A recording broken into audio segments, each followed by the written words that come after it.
A road trip on the verge of reality. When did it all start? I can't really remember. It started like any recreational activity, I guess. Like TV. Sometimes they watched TV and sometimes they would sit there wearing their Neurocasters. I didn't care. It was after the big update of 1996 that things got weird. Mode 6. The Electric State role-playing game is based on the art of the Electric State by acclaimed visual artist and author Simon Stålenhag. This tabletop RPG uses Free League's Year Zero engine, known from award-winning games such as Mutant Year Zero, Tales from the Loop RPG, Alien RPG, and the Blade Runner RPG. The game is not about the goal, but the journey, what the characters experience along the way and how it changes them. This is a game of exploration, of finding out who you are, who your friends are, and what you are willing to do when the world collapses around you. This is a review of the Electric State RPG. Let's dive in.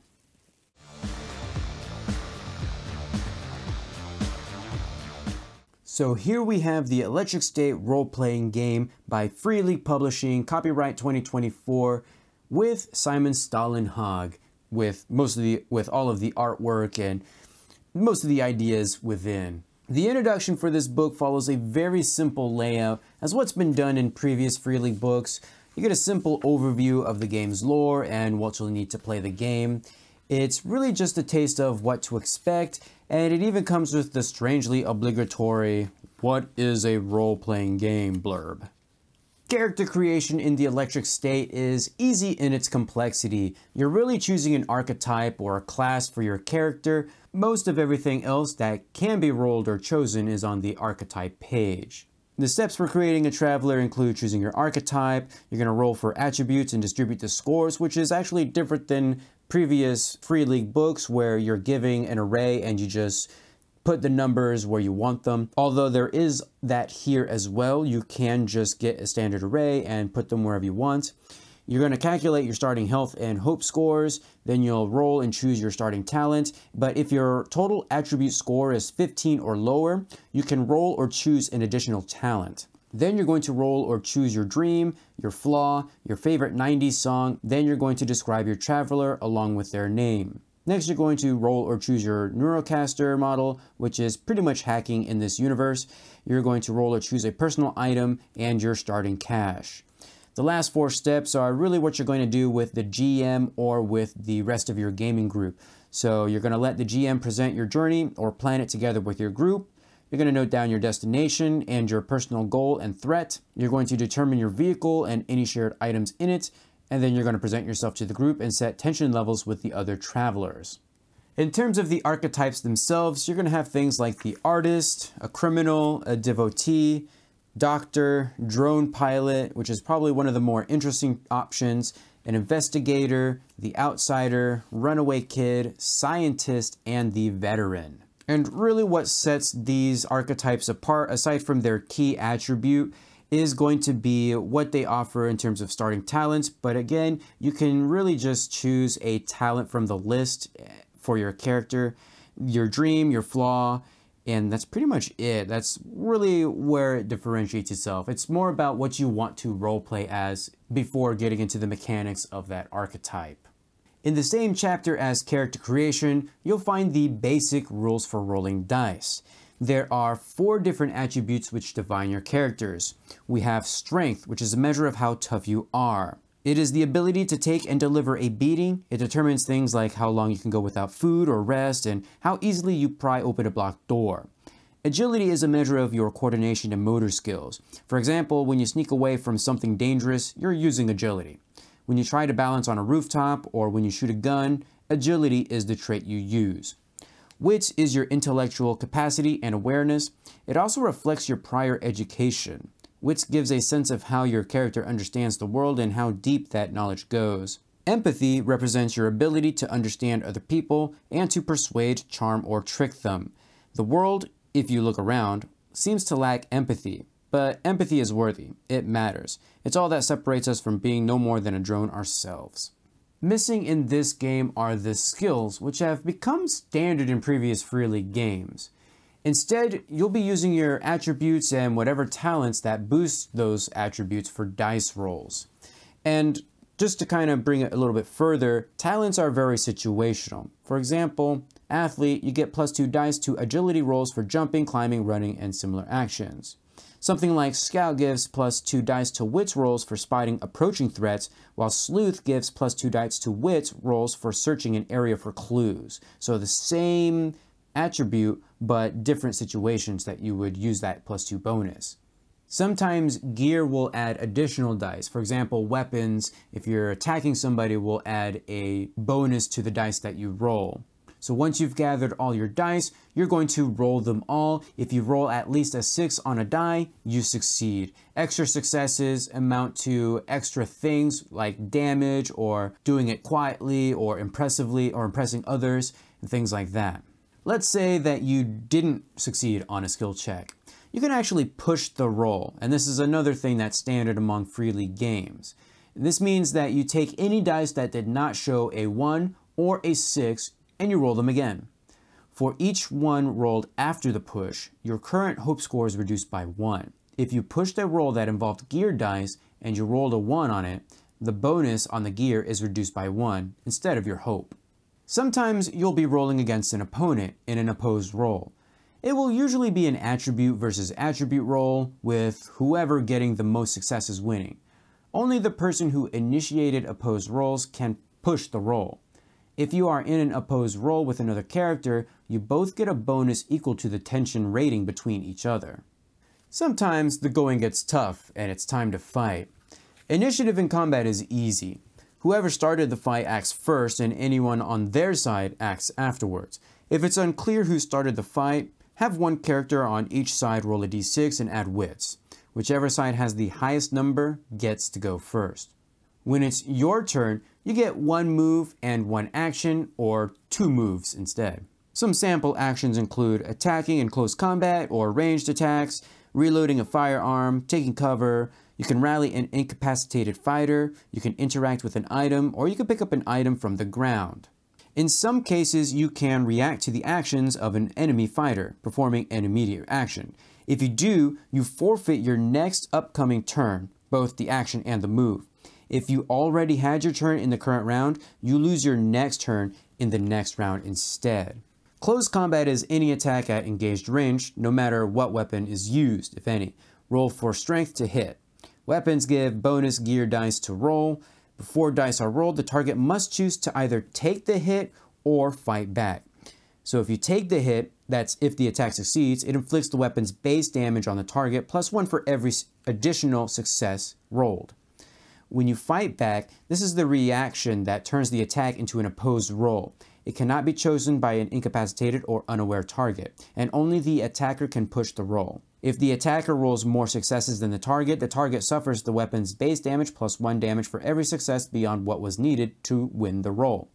If the attacker and target roll the same number of successes, they fight tooth and nail, but no one gets the upper hand and no one gets hurt. Yet. If the target rolls more successes, the attacker suffers damage equal to the target's base weapon damage +1 for every success beyond what was needed to win the roll. So really there is some danger to attacking somebody at close range because they could just turn the attack back on you and now you are the one getting damaged. Ranged combat occurs at short range or more and requires some kind of ranged weapon, even if it's something to throw. You roll for agility. Weapons give bonus gear dice to roll. Before dice are rolled, the target must choose to stand tall or dodge. If the attack succeeds, it inflicts the weapon's base damage on the target +1 for every success rolled beyond the first. For dodge, this is a reaction that turns the attack into an opposed roll. It cannot be chosen by an incapacitated or unaware target, and only the attacker can push the roll. If the attacker rolls more successes than the target suffers the weapon's base damage +1 damage for every success beyond what was needed to win the roll. If the attacker and target roll the same number of successes, or if the target rolls more successes, the attack misses altogether. Of course, if you're in cover, that's going to give you an armor bonus, and then there's explosive weapons that you might have to deal with as well. When you've been reduced to 0 health, you become incapacitated and collapse. On your turn, you begin to roll death rolls. This is done by rolling 46. You're going to mark any number of 6s that were rolled. Once you roll 3 6s, you stabilize. If you fail to roll a 6 3 times, you die. If you survive the death rolls, you end up with a serious injury. You're going to roll a D66 and consult the chart here. These also include the healing times for the serious injuries. If your hope score is reduced to 0, you suffer a breakdown. Roll a D66 and consult the mental trauma table. Another PC can motivate you to press on by succeeding on an empathy check. This will allow you to recover a number of hope points equal to the number of 6s rolled. There are other hazards to worry about as well, such as explosions, fire, cold, disease, falling, hunger, third, and sleep deprivation. This is kind of all standard in Free League games at this point, so there's nothing really new here. PCs may also have access to a Neurocaster helmet. These allow a player to neurocast. In terms of cyberpunk and other genres like it, this would be equivalent to jacking into the network. There are a variety of neurocasters to choose from, each with different bonuses to the different attributes for neurocasting: processor, network, and graphics. Processor is the raw computing power of the neurocaster, mainly used when processing large amounts of data.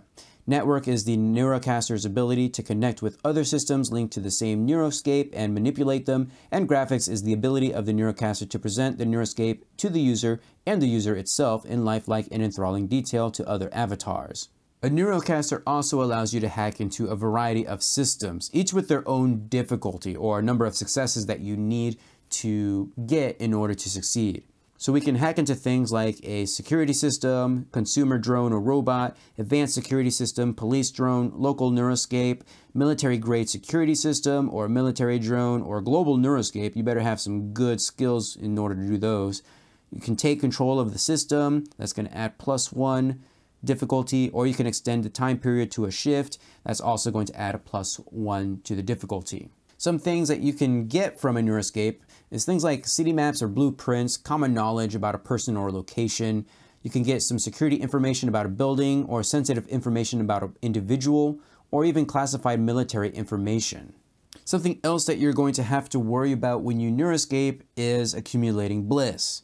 Using neuronics causes you to accumulate points of bliss. Each time you fail a dice roll inside the neuroscape before pushing the roll, your bliss score increases by 1.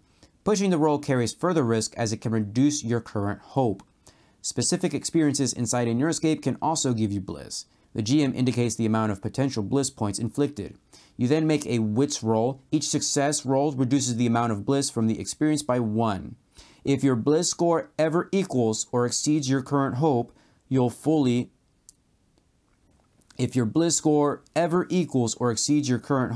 you're fully lost in the electric state, and you will be unable to leave the neuroscape on your own, dying from hunger and thirst unless someone else forcibly removes your neurocaster first. Doing so will, however, immediately reduce your current hope to 0 and thus inflict a mental trauma. The same thing happens if your neurocaster is busted or if you are incapacitated. Your bliss score, by the way, is also automatically reduced by 1 point per full day without using a neurocaster. So you do have that going for you. In addition to neurocasting, we do have a variety of different drones in this universe. So we'll have things like the Kids drone, which is Kid Cosmo, classic gaming droid, the civilian flyer drone, a battle gaming drone, an elite trooper gaming drone, and a jury-rigged, which are all pretty nice. Some of them have weapons attached to them, so be very careful. We also have a variety of vehicles that you can ride around in, because the main focus of this game is that you're going on a journey, so you're going to have some way of getting to your destination. And this is going to include things like a horse or a wagon, a bicycle, good luck with that, a motorcycle, a dirt bike, two-wheel drive car or four-wheel drive car, a pickup truck, van, a light truck, heavy truck, bus, rowboat, small sailing boat, and a small motorboat. Very rare are the helicopters and light airplanes and also small commercial drone ships, but they are out there in the world to find. Vehicles also have their own attributes, such as the number of passengers that it can accompany, also maneuverability, a speed, hull, and armor rating. Something that was introduced in the Blade Runner RPG is the concept of chases. This is done in an opposed roll, but to spice things up, ground vehicles have obstacles that you can roll for. I wish there were obstacles for running on foot and other things as well. In my opinion, Blade Runner still has the superior chase rules, only because it's a little bit more in-depth and there are more chase obstacles in that book. The whole premise for the game is that the PCs are trying to get somewhere for reasons that are personal to them. With the help of the players, the GM will choose a starting point, then choose a destination. Then you're going to choose the route that you're hopefully going to stick to. You're going to decide on the number of stops on the journey, which is equal to about how long do you want to play this campaign. You're going to decide each traveler's personal goal for the journey, which I think is really awkward that the GM gets to choose that for the players. You're going to decide each traveler's personal threat, describe the vehicle used for the journey, create a personal threat countdown for each traveler, create the stops on the journey, and then create a few minor encounters. There are many rollable tables to help prepare for the journey, such as terrain or population for any stops that you happen to be on, things that you might see along the road, any nostalgia things, any blockers that happen to be out there on the road that's going to force your players to interact with it, threat types, or even need examples. So you might roll a d6 and then that's what's going to happen, like you need a place to sleep or you need some safety, things like that. Along the journey, the PCs will have to stop. Blockers are what makes the traveler stop their car and get out. Blockers can be soft in the sense that there really isn't a conflict, or they can be hard, where it is impossible to pass through without dealing with the conflict first, if there is a way to deal with it. Stops are places where the PCs end up, usually to recuperate and gather their resources. Conflicts can happen here, but not always. If you want things to happen, then activate personal threats and countdowns. Speaking of threats, there are 6 different categories. We have things like violent threats, manipulative threats, technological threats, environmental threats, past sins, and personal threats. Each threat has its own example countdown that forces PC interactions. So for violent threats, we have things like law enforcement and secret agents and gang members and crazed killers. For manipulative threats, we have things like cultists, local strongmen, and business leaders. For technological threats, we're going to have primarily robots, but also drone growths and systems to interact with. For environmental threats, this can be anything like extreme weather or disease. For personal threats, these are personal for each of the characters, and they're usually going to include some kind of a countdown.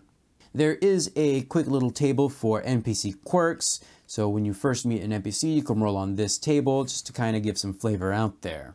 Into the Dust is a complete framework for a sample journey. This takes the PCs from San Francisco Memorial City into the Black Welt Exclusion Zone. This journey has personal goals and threats ready to use against the travelers, and each archetype has their own personal goals, threats, and countdowns with them as well. So it really makes it easy just to kind of plug in and play. The encounters are written out, as well as the stops, and there's about 3 different stops that you're going to go through. Stop number 1 is the Angel in the Machine, and this serves as the first stop in the journey somewhere in the suburbs of Stockton. Here the PCs may discover the secrets of some strange cult under the influence of some rogue intercerebral intelligence called the Archangel. Roadside Murder is the second stop, where the PCs come across a police stop where a murder has taken place. The travelers are guided to Liberty, where they learn of a bitter rivalry between 2 families who blame each other for the murder. By the way, it wasn't either of the families, so yeah. Drone Ship Graveyard is the third stop on the journey and takes place somewhere in Death Valley, where sand dune blocks the road. Luckily, there is a settlement nearby, and it's time for the Burning Drone Festival. This one has another bitter rivalry between 2 parties, but each party has possession of a massive drone that can be used to attack the other, when the countdown's over, that is. Last but not least are the rules involving solo play. The rules in this book are a little bit more detailed than the ones we got in the Walking Dead role-playing game, but it assumes that you, as the player, are controlling a group of characters as opposed to just one, which is a bit of a letdown for me. But then again, who's to say that you can't just play with one character anyways? Solo play makes use of card mechanics where you draw from a standard 52 card deck for countdown events, conversations, and other traveler events. This is rather unique, but is only limited to a few specific instances.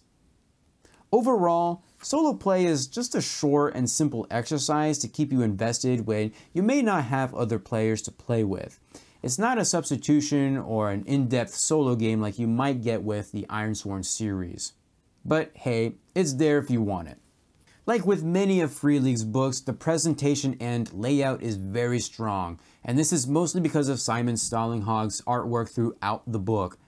As for the artwork itself, I'm probably going to take a lot of heat for this opinion, but I feel that most of it is kind of the same. As in, the colors are all the same in that pale blue style with something red in the distance. Pale blue, actually nothing red in this distance in that one. Pale blue, got lots of stuff that's red there. And I guess that is kind of like, you know, the thing to do. I mean, you're going to have contrasting colors and things like that. But I feel like there's just a lot of that same style here. Now, you do have some different things as well. But what I've come to see, and this might just be my old man eyes here, there's a lot of dark artwork. As in, I can't make out what it is. And you probably can't make out what this is either on YouTube because the colors are going to be a little bit muted. But there's a lot of, there's some of this artwork that is just too dark where I can't really make out any detail, and that's rather unfortunate. There's another example. Aside from that, you really do get the theme of the book through the artwork. It's like Tales of the Loop, but darker and grittier. In a thematic sense, that is. Is The Electric State another hit from Free League Publishing? I think so. Each iteration of a Free League book tends to do something a little bit different with the formula, as if they're trying to evolve it and figure things out for the best. Hacking in The Electric State is very easy to implement in the Year Zero engine. The absence of skills really fixes a problem that I've begun to see over the years with the use of Free League's engine, and that's simply that you're rolling too many dice. Eliminating skills and relegating them to talents that really only give you +2 bonus in certain situations kind of helps with that a little bit. You're going to have to rely on pushing your rolls a little bit more often, potentially, and really that ramps up the tension, which makes the game more entertaining, in my opinion. Would I ever play this game with my gaming group? Yes, I think I would, but make no mistake, The Electric State isn't really much of a long-term game. Your journey is the end goal, and once you get to where you're going, that's pretty much it. Now, you could prolong the campaign by adding new threats and just really trying to extend things out a little bit, but then you're going to find that it's going to become stale and repetitive, and it's going to end up like a Netflix show that just keeps dragging on and on season after season, even though it should have ended like a few seasons ago. Although we probably really don't have that problem. It's more like the opposite with the good ones. By the way, did you know that Netflix has adapted The Electric State into a movie starring Millie Bobby Brown and Chris Pratt? Yeah. Oh boy. Well, that's going to do it for this video. Feel free to leave a comment down below. Give this video a huge thumbs up to support the series, and I will see you guys in the next video.